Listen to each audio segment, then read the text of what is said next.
Cheated on again, huh? Those harsh words were thrown at me by my best friend June as I sat despondently. Don't say again. But it is again. How many times now? You were cheated on the last time, and the time before that too, right? Indeed, I was the girl who kept getting cheated on by her boyfriend. Always, I'd start dating because I was asked to, but in the end, I'd be cheated on and discarded. Perhaps it was my fickle nature, but if someone asked me to date them, I'd generally fall for them.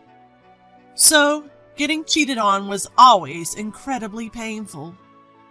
Why do I always get cheated on? Then June replied with a dumbfounded look.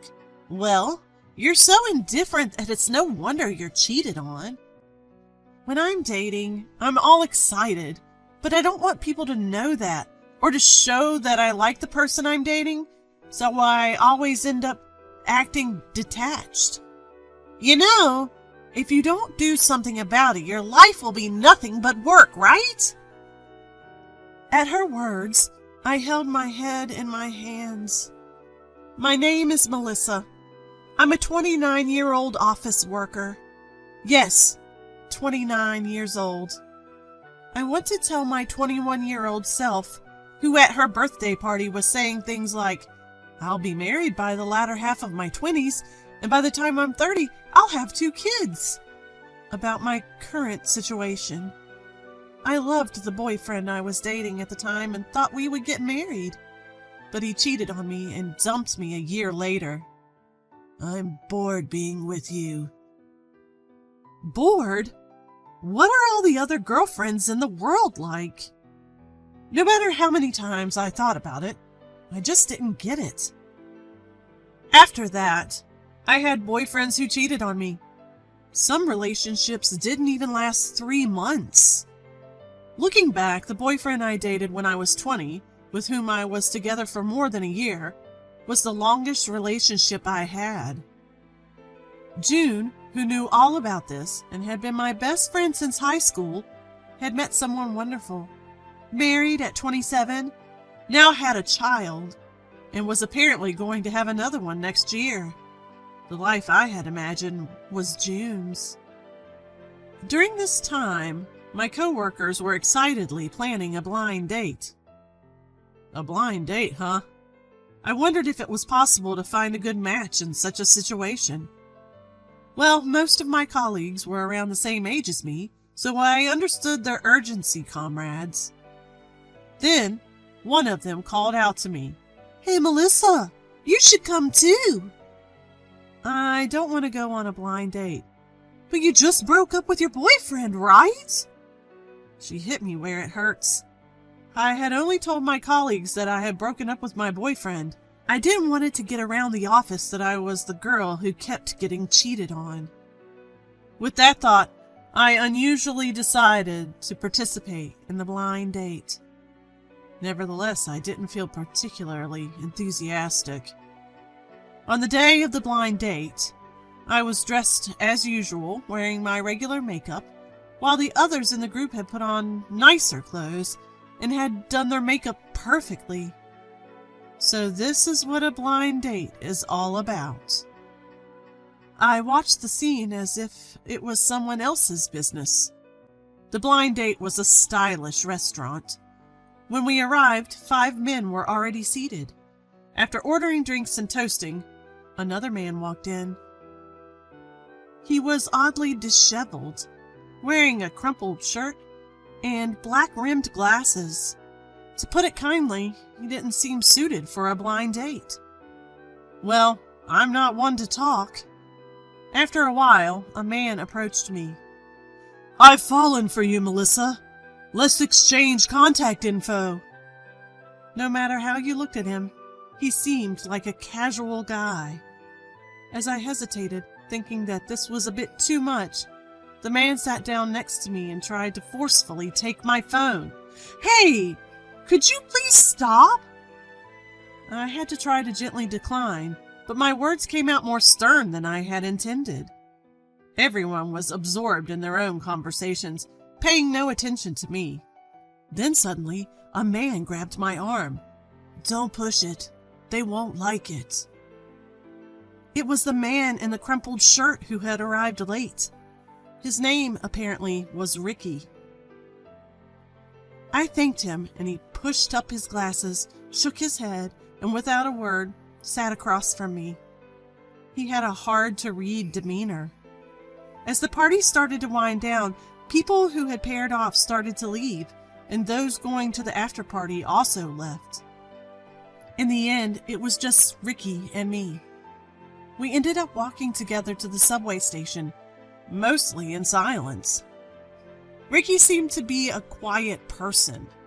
When I asked him where his stop was, it turned out to be the station next to mine. What a coincidence! Ricky pushed his glasses up and offered to walk me home, but his expression was so neutral that I could tell he was just being polite. I declined and got off the subway before him. The next day, my coworkers were excitedly discussing the previous night. "Melissa, what happened with you and Mr. Crumpled Shirt?" Mr. Crumpled Shirt. Because his shirt was crumpled. Oh, Ricky! I inwardly rolled my eyes. Nothing happened. We were going in the same direction, so we just walked together. Well, with that outfit, it's no surprise, a coworker chimed in. But I didn't particularly care. About a week later, while stopping by a bookstore to buy some comics on my way home from work, I ran into Ricky. Huh? We looked at each other. He lives at the next station, and this is the largest bookstore in the area. It's not surprising to bump into him. But still, what a coincidence. Plus, we'd picked up the same comic book. Huh? We realized this at the same moment. We both naturally said the same thing and laughed. Would you like to grab a bite? I had been thinking about picking up some prepared food at the nearby supermarket, so I readily accepted Ricky's invitation. And yes, Ricky was still Mr. Crumpled Shirt. I suggested a family restaurant, and we moved to a nearby location. Ricky, who hadn't said much during our previous encounter, was more talkative today. I found myself smiling often and realized he was both a good speaker and listener. When I told him this, Ricky pushed his glasses up and averted his gaze. Did I say something wrong? Since then, Ricky and I occasionally went out for meals or drinks. Ricky was the same age as me, worked at a startup, and enjoyed reading comics and going for drives. Information I hadn't known about him at the blind date suddenly came flooding in. Ricky was interesting, and we clicked. But then something started bothering me. Hey, Ricky, do you have a girlfriend? He pushed up his glasses and hastily responded, If I had one, I wouldn't be going on blind dates. I guess that makes sense, but I felt surprisingly relieved at his response. Wait, do I like Ricky? No, we're just friends. The day after going out for drinks with Ricky, my coworkers approached me. When did you two start dating? Huh? Their question made me blurt out a weird sound. What were they thinking about? You're dating Mr. Crumpled Shirt, aren't you? Oh, Ricky. No. We just happened to live nearby, and we bumped into each other and went for drinks, that's all. Upon hearing my words, my coworker started to laugh. Oh, okay, that makes sense. There's no way such a lame guy would be your boyfriend. One by one, they began making fun of Ricky's appearance. For some reason, I was seething. Before I knew it, I was shouting, Hey, it's not about looks. Ricky is a really great guy. My coworkers uncomfortably slinked back to their desks. That night, I called my best friend June and told her about it. You're totally in love with him, she said, laughing as she spoke up for my feelings. Indeed, I had come to this realization today at the office. I didn't like it when people made fun of him. Is it really like that? But confessing my feelings is terrifying. I don't care either way, but don't blame me if you regret it. With those words, I started leaning towards confessing. But is his income okay? His clothes are always ragged, aren't they? I knew he worked for a startup, but I didn't know about his earnings. But I knew, just by the fact that he was working, he was decent. Well, he seems to have a job, and compared to my unemployed ex-boyfriends... Yes, having had relationships with several people, just the fact that he was working made him seem like a fine person to me. Thinking about those unemployed guys who cheated, I can't forgive them. If you say so, Melissa, I can only tell you to go for it. With June's words, I decided to invite Ricky for a meal. For the first time, I invited Ricky to dinner on the weekend. It's the first time we would meet during the day. Then, because it was his day off, he suggested going for a drive instead. I remember him saying driving was one of his hobbies, so I agreed to let him pick me up in his car on the day. It felt almost like a date. And then the weekend arrived. I was waiting at the entrance of my apartment building when a white car pulled up. It was Ricky. I had imagined an old or compact, inexpensive-looking car, so I was surprised to see a car of considerable value. Oh, maybe he spends his small salary on his car. That's why he doesn't have money for clothes. I was satisfied with my own conclusions. The drive with Ricky was fun. Thanks to that, I almost forgot my main mission. I had completely forgotten until we reached my apartment. The moment he parked in front of my building, I turned to Ricky. I like you. Please go out with me. Ricky pushed his glasses up and said, Thank you. Then there was a silence. What does that mean? I want him to say something. Does he mean yes or no? I was staring at Ricky's face in surprise. Is this the pattern of a rejection? I said, I'm sorry, lowered my head and got out of the car and dashed into the apartment building. Men are all the same. As I was soaking my pillow with tears, a message from Ricky arrived. The message read, Please take care of me from now on. What? What was that silence earlier then? What was that about? With joy and anger mixing, I was thrown into a strange high. And so we started dating and decided to get married just before I turned 30. My co-workers ridiculed me endlessly.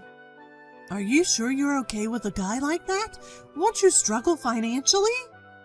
But I just wanted to be with the person I loved. He asked me to wait for a bit for the wedding ceremony, so we decided to register our marriage first and start looking for a new home soon. I want a child, and to prepare for that, I'm thinking we need to save money to some degree. Since I can't be too picky about our living arrangements for now, I suggested an apartment that looked good online for $900 a month. It's a bit small, but it's good enough, right? Oh, I wonder if the noise will echo if we have a kid and we're on the second floor. As I was looking at the property, I muttered these thoughts without even realizing it. Suddenly, Ricky said something astonishing. Should we just buy a house then? What? What on earth was he talking about? I didn't earn that much, did I? My mind raced through all the possibilities. Could it be some marriage scam, or was he planning to trick me into taking out a loan? No surprise my mind jumped there, given my history of being cheated on. But then Ricky said, You think I'm poor, don't you, Melissa? You must assume I don't have any money since I spent it all on my car. His statement hit the nail on the head. But it didn't matter. I wanted to marry him. Overwhelmed by my feelings, I blurted out, "That's fine, I'll work. That's all we need, right? So let's buy a house." At this, Ricky burst into laughter, leaving me puzzled. I was utterly perplexed by the situation. "Hey, just so you know, I'm the CEO." Time froze for me in that moment. Seconds later, I found myself shouting in surprise, a sound so loud that I wanted to cover my own ears. "But your clothes, your belongings, they don't look expensive at all." "I used to wear branded stuff, but I was surrounded by people attracted by my wealth. I don't like those who expect me to lavish them with money. And when they realize I won't, they turn on me. That's why I dress like this. Besides, I honestly lack a sense of fashion." Finally, I understood Ricky's perspective. "So don't worry about anything. Will you marry me?" Ricky pushed up his glasses as he asked this. I would later find out that this was his habit when he felt shy. A few months later, we had our wedding. The only reason we waited to have the wedding was because Ricky's grandmother was in the hospital with an injury, and he wanted to wait until she was discharged. I laughed at my own assumption of marriage fraud. There was none of that. My co-workers, upon learning of Ricky's true identity, were envious. "If I knew he was like this, I would have gone for him." Right? You'd never think that someone dressed so unfashionably would be a CEO. "Melissa, you played your cards right." I wasn't sure if they were envious or mocking, but I put my foot down. I would have married him even if he were poor. It's about the person inside, not the money. Perhaps because of the comfort of being loved, I was able to respond with a bright smile. By the way, at our wedding, Ricky took off his usual black-rimmed glasses. He was astonishingly handsome, reminiscent of a movie star. He apparently wore the glasses because he didn't want to be told that he looked like that actor. June came to the wedding and congratulated us. Now I'm living just as Ricky suggested. I bought a house and continue to work. Ricky's fashion sense is a work in progress, but his attractive face and good physique make even inexpensive clothes look good on him. Lately, he's swapped his black-rimmed glasses for contact lenses or rimless glasses, and seems to be paying more attention to fashion. Although I've been cheated on in all my past relationships, I feel secure this time, because I truly love him. We naturally dote on and support each other. Let's build a happy family with Ricky. Forever.